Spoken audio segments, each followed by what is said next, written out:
Bonjour à tous. Nous vivons des moments particuliers, voire historiques. La crise sanitaire, le confinement de la moitié de la planète, la peur de ce virus. Nul doute qu'un jour, nous trouverons dans les livres d'histoire cet événement planétaire.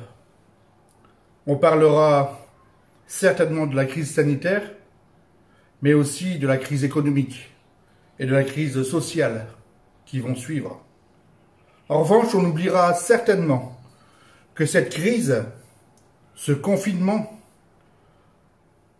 a d'abord été une épreuve individuelle. Pour certains, ça a été très dur. Pour d'autres, une angoisse est apparue. Enfin, pour d'autres, cela a permis de faire le point sur sa vie, sur sa fragilité et parfois sur sa brièveté. Ce que nous entendons souvent, par médias interposés, c'est qu'il y a eu un avant et qu'il y aura un après confinement. Comme si la vie avait été suspendue durant ces 50 et quelques jours.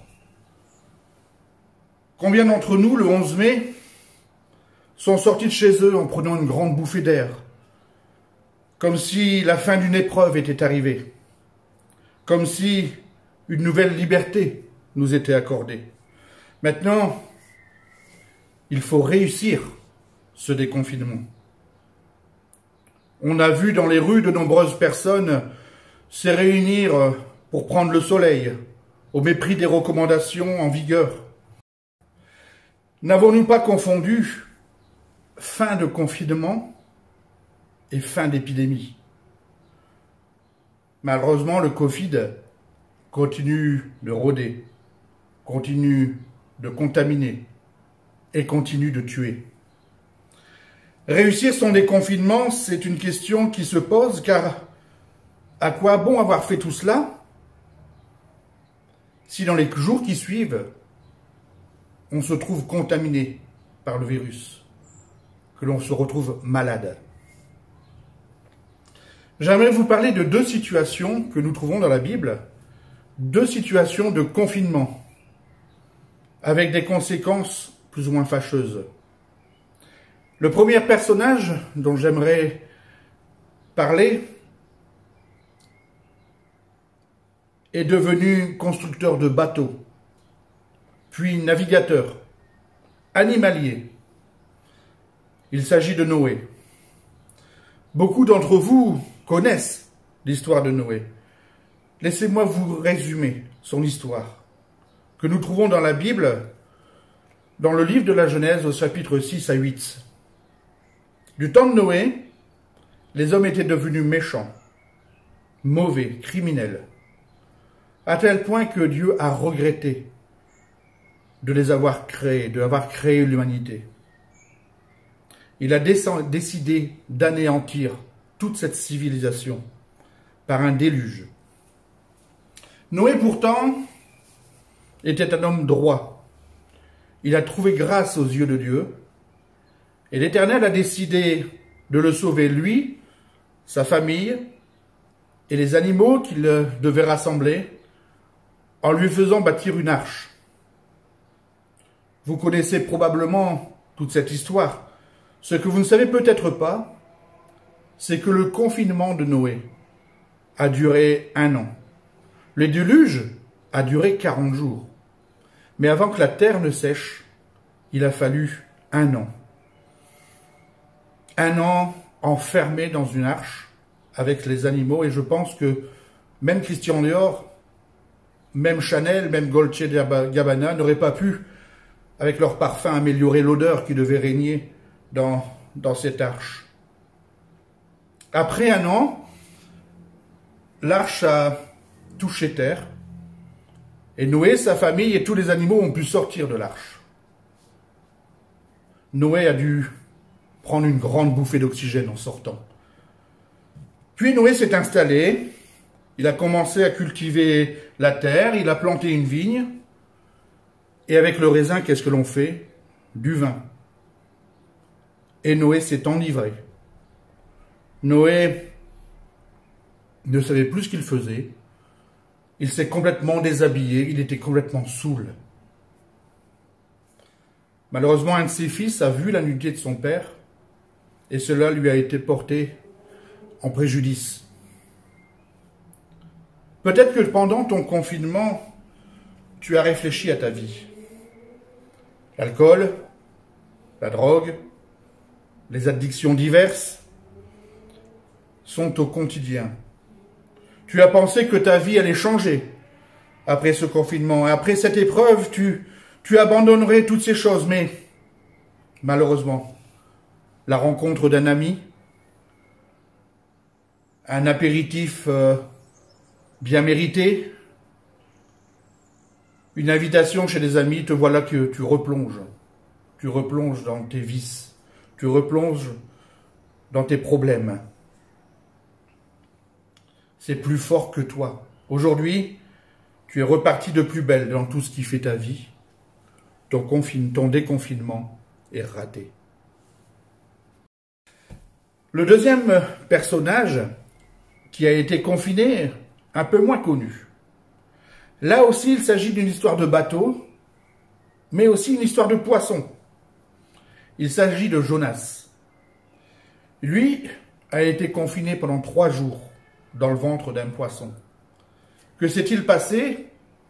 Un jour, Dieu s'est adressé à Jonas et lui a demandé d'aller parler aux habitants d'une grande ville qui s'appelait Ninive, afin que cette ville puisse se tourner vers Dieu et que Dieu ne la détruise pas.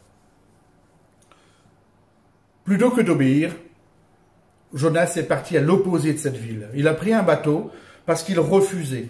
Il refusait d'aller prêcher à cette ville. Il a pris ce bateau et Dieu a déclenché une grande tempête. Les marins qui étaient avec Jonas sur le bateau ont appris que c'était Jonas qui était le problème, que c'était Jonas qui avait fait faire venir cette tempête. Alors ils ont décidé de le jeter par-dessus bord.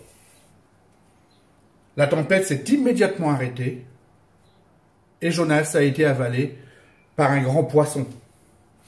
Est-ce que c'était une baleine? La Bible n'en parle pas. Mais Jonas s'est retrouvé dans l'estomac de la baleine, du poisson. Il va commencer un confinement de 3 jours, somme toute fort peu agréable. Et alors que probablement il commence à être digéré par le poisson, il réfléchit. Il se repent et il crie à Dieu en lui demandant pardon. Et à ce moment-là, Dieu va parler à la baleine qui va aller cracher Noé sur la terre ferme. Qui va aller cracher Jonas sur la terre ferme. Jonas va donc aller à Ninive. Il va prêcher à cette ville et toute la ville va se tourner vers Dieu. Et Dieu donc va abandonner son idée de détruire Ninive.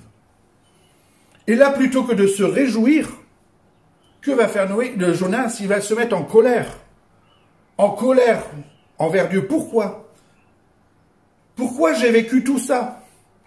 Pourquoi tu m'as fait vivre ces événements alors que je savais que tu allais de toute façon sauver cette ville? Et le mauvais caractère de Jonas se remet en place. Pendant ce confinement, tu as peut-être réfléchi à ton mauvais caractère. Avec la crise sanitaire, avant la crise sanitaire, tu étais colérique. Tu étais désobéissant, agressif, voire violent vis-à-vis de tes enfants, vis-à-vis de ta femme. Et sitôt ce déconfinement, malgré tes bonnes résolutions, tu retournes à tes penchants. Tu te mets de nouveau en colère. Ta désobéissance se manifeste. Tu te mets en colère vis-à-vis de ton employeur, vis-à-vis de la société, vis-à-vis peut-être du gouvernement. Mais tu te mets en colère. Tu deviens de nouveau violent avec ton épouse, avec tes enfants. Ton déconfinement est raté. Alors, pas de solution? Je voudrais parler d'un troisième personnage, chez qui a vécu un déconfinement extraordinaire. Il est né dans une étable, à Bethléem. Lorsqu'il est devenu adulte, il a fait du bien autour de lui. Il a guéri des malades, il a ressuscité des morts, mais surtout, il a apporté un message d'amour de la part de Dieu. Vous devinez que nous parlons de Jésus, Jésus-Christ, lui qui a répandu son amour partout où il passait. Il a guéri les malades, il a libéré des gens de leur mauvais esprit, mais il a dérangé la religion officielle de l'époque. Et c'est pourquoi on l'a cloué sur une croix. Il est mort, il a été mis au tombeau pendant 3 jours. Mais le 3e jour, Jésus est ressuscité. La mort n'a pas pu le retenir. Pourquoi? Parce qu'il était sans péché. J'aimerais te dire que malgré tous tes efforts, toutes tes bonnes intentions, tu ne pourras jamais sortir de cette situation de péché. La Bible déclare « Tous les hommes sont pécheurs » et elle dit aussi que le salaire du péché, c'est la mort. C'est un constat. Si tout s'arrêtait là, nous n'aurions aucun espoir. Mais il est aussi écrit que le don gratuit, c'est-à-dire le cadeau de Dieu, c'est la vie éternelle en Jésus-Christ.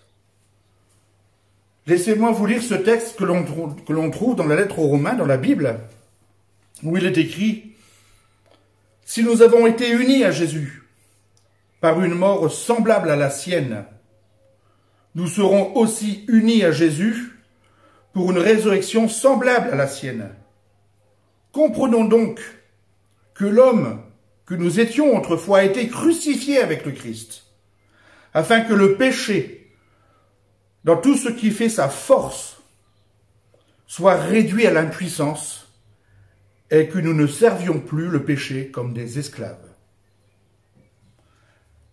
La solution de Dieu, c'est de vous tourner vers Jésus. Il est écrit dans la lettre aux Colossiens, « Car vous êtes morts, et votre vie est cachée dans le Christ, en Dieu. Le jour où le Christ apparaîtra, lui qui est votre vie, alors vous paraîtrez vous aussi avec lui en partageant sa gloire. » Le péché agit comme ce virus. Il circule, il rôde, il contamine, il tue. La seule solution a été le confinement. Vous devez vous confiner, vous cacher en Jésus-Christ. Autrement dit, si tu te tournes vers Jésus, tu deviens comme confiné en Christ. Ta vie est protégée et le déconfinement sera la vie éternelle.